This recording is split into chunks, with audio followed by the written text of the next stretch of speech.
Assalamualaikum warahmatullahi wabarakatuh. Perkenalkan, nama saya Ridandani Putri. Saya berasal dari kelas 2 Pendidikan Jasmani NPM 1921911011. Di sini saya akan memaparkan sedikit materi dari mata pelajaran TBM Motorik atau Teori Belajar Mengajar Motorik.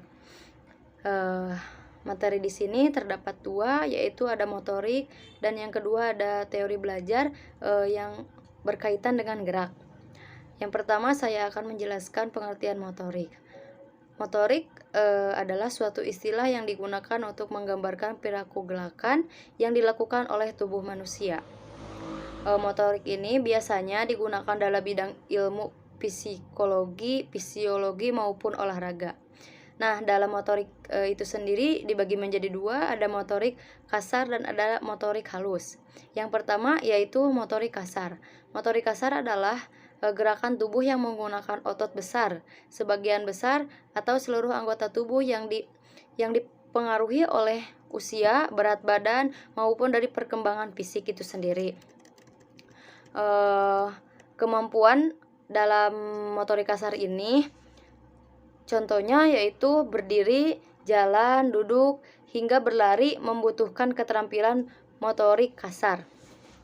Untuk motorik kasar itu sendiri dari mulai 3 bulan sampai 6 bulan anak mulai mengembangkan motoriknya, seperti dalam 4 bulan itu anak bisa mengguling ke kiri atau ke kanan, mulai menggerakkannya itu dengan sendiri atau bisa dibantu oleh orang tuanya, seperti itu.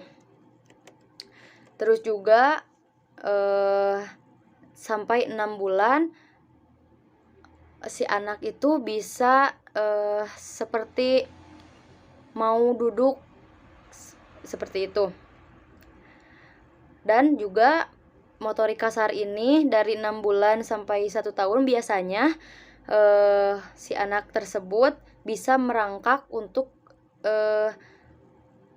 bisa berjalan, seperti itu. Dan motorik kasar ini juga mulai berkembang seiring dengan banyaknya kegiatan yang si anak itu lakukan. Yang kedua ada motorik halus. Motorik halus adalah kemampuan yang berhubungan dengan keterampilan fisik yang melibatkan otot kecil dan koordinasi mata dan tangan. Kegiatan ini contohnya yaitu memegang pensil, menulis, bermain Lego, memotong, bahkan mengancing pakaian sendiri. Motorik halus ini biasanya berkembang sesuai umur anak pada 0 sampai 6 bulan. Berbeda dengan motorik halus pada bulan 3 sampai 6 bulan. Nah, untuk motorik halus ini sendiri dari umur 0 sampai 6 bulan anak mulai bisa mengamati pergerakan, misalnya menggerakkan jari mereka atau dari selanjutnya memindahkan tangan ke kanan atau ke kiri, terus bergerak, dan juga anak itu bisa memegang mainannya dan juga meremas bola atau kertas yang dia pegang. Nah, yang selanjutnya ada cara mengembangkan motorik anak. Yang pertama yaitu bisa dengan menyusun balok. Dengan menyusun balok ini dapat merangsang kemampuan koordinasi gerakan tubuh. Jadi anak diajarkan untuk menyusun balok agar koordinasinya, bahwa menyusun balok itu harusnya seperti ini, dan juga menyusun, namanya juga menyusun, diajarkan untuk mulai dari hal kecil, menyusun dari yang kecil hingga yang besar. Yang kedua diajarkan untuk melukis.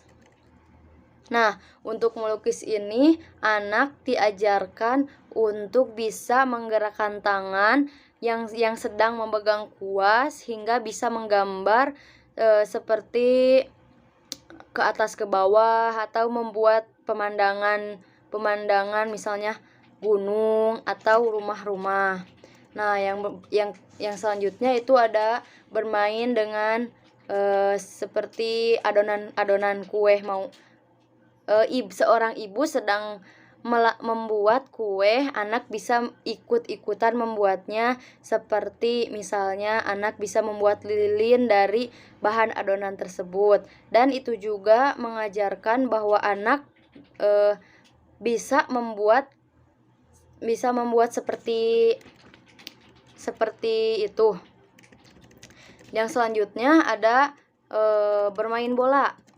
Anak itu sendiri bisa bermain bola itu didampingi oleh orang tuanya agar bisa bergerak seperti berlari, menendang bola, menjaga gawang, seperti itu. Dan diajarkan juga untuk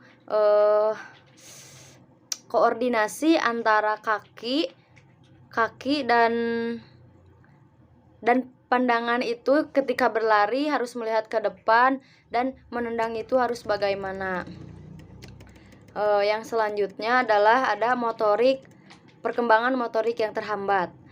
Tumbuh kembang yang satu anak dengan yang lainnya belum tentu sama.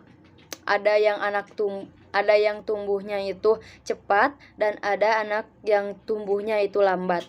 Misalnya, jika seseorang ibu memberikan anaknya itu ASI eksklusif, biasanya pertumbuhan kembang anaknya itu lebih cepat.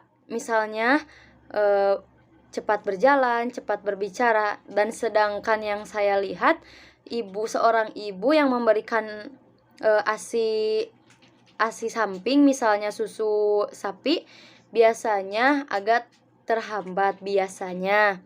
Jadi yang terbaik itu adalah ASI eksklusif jika seorang ibu itu memadai ASInya.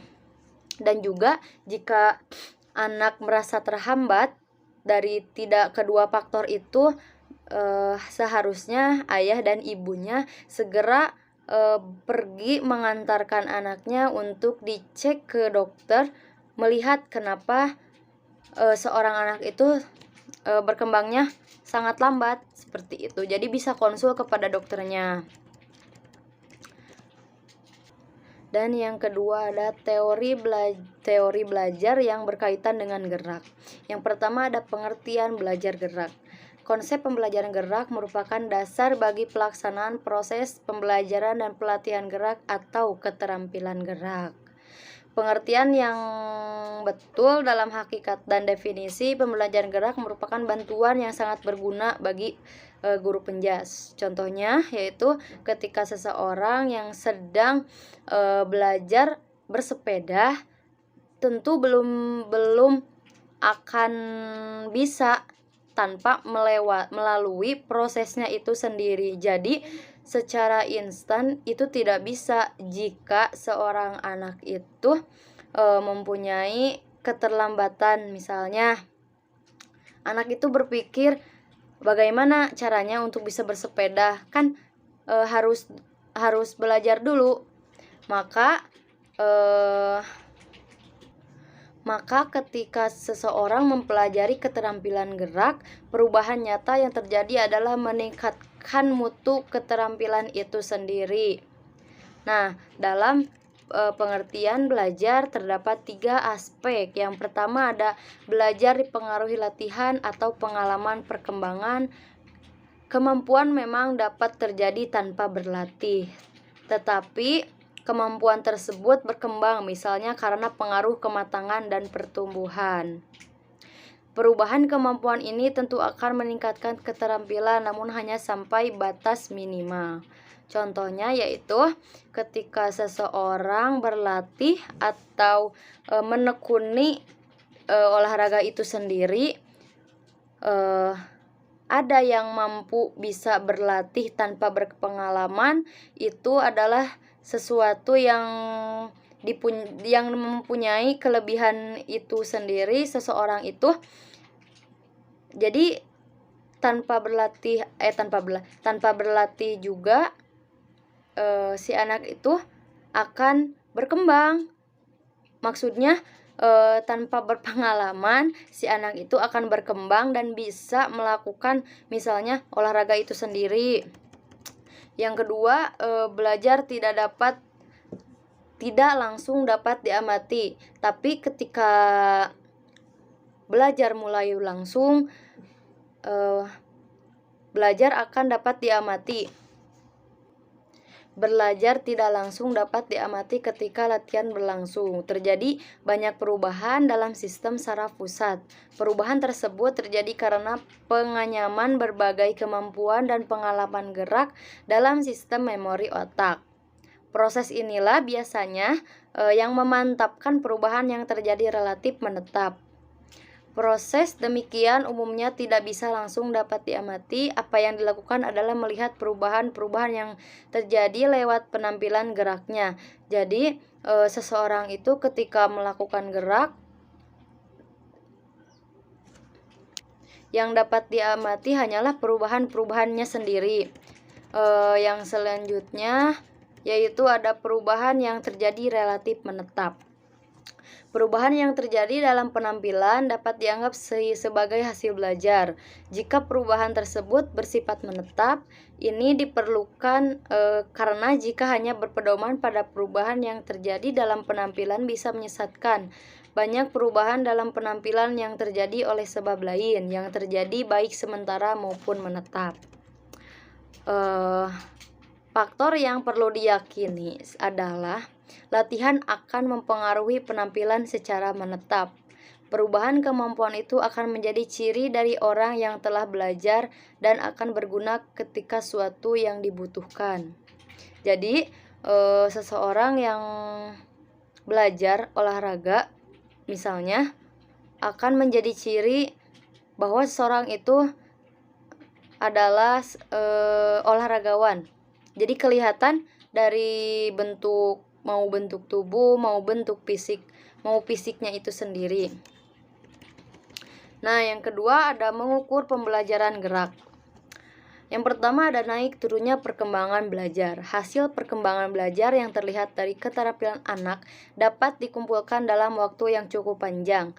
Misalnya dalam 1 bulan atau 1 caturwulan. Dalam bentuk grafik hasilnya akan menunjukkan garis menanjak jika yang dikumpulkan adalah nilai keberhasilan yang melakukan tugasnya.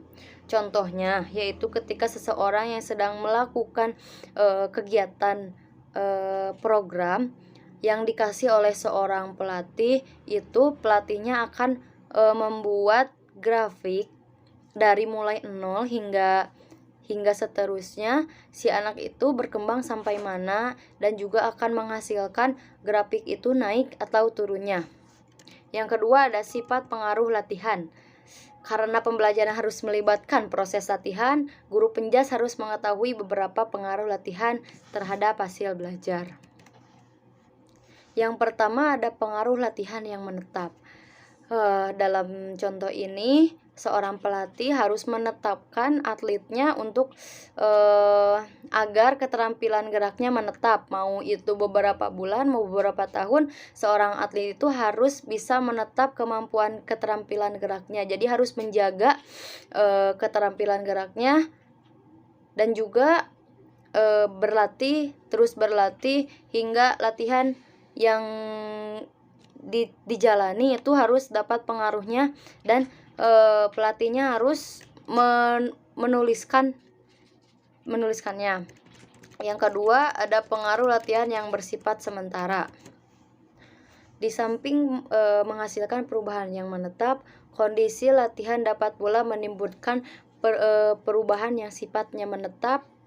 Karena itu pengaruh ini disebut pengaruh sementara. Pengaruh sementara ini misalnya latihan atlet dan seorang pelatih itu hanya mencatat sementara latihannya, misalnya hanya hari itu dan hari seterusnya, hanya seperti itu, dan juga itu disebut pengaruh latihan yang bersifat sementara. Dan yang selanjutnya ada pemberian dan instruksi. Pemberian motivasi memperkenalkan keterampilan. Jadi seorang guru itu harus bisa memotivasi anak didiknya untuk bisa berkembang lebih maju Misalnya ketika ingin mencapai sebuah keberhasilan, maka seorang guru harus memotivasinya atau mendorongnya agar si anak itu bisa bersemangat dan bisa meraih hasil yang memuaskan. Dan juga instruksinya itu sendiri, misalnya jika guru harus menguasai instruksi, misalnya seorang guru itu harus bisa memberikan tugas atau ya instruksi itu kepada seorang peserta didik atau seorang olahragawan, bisa nantinya misalnya di rumah bisa mengerjakan tugas yang diberikan oleh gurunya sendiri, agar siswa mendapatkan gambaran yang menyeluruh tentang keterampilan yang akan dipelajari. Mungkin itu saja yang dapat saya sampaikan. Mohon maaf bila terdapat banyak kesalahan kata atau mulai menyampaikan materinya itu sendiri, dan mohon maaf pula penyampaian materinya itu tidak sesuai apa yang diharapkan. Mohon dimaafkan. Wabillahi taufiq wal hidayah. Wassalamualaikum warahmatullahi wabarakatuh.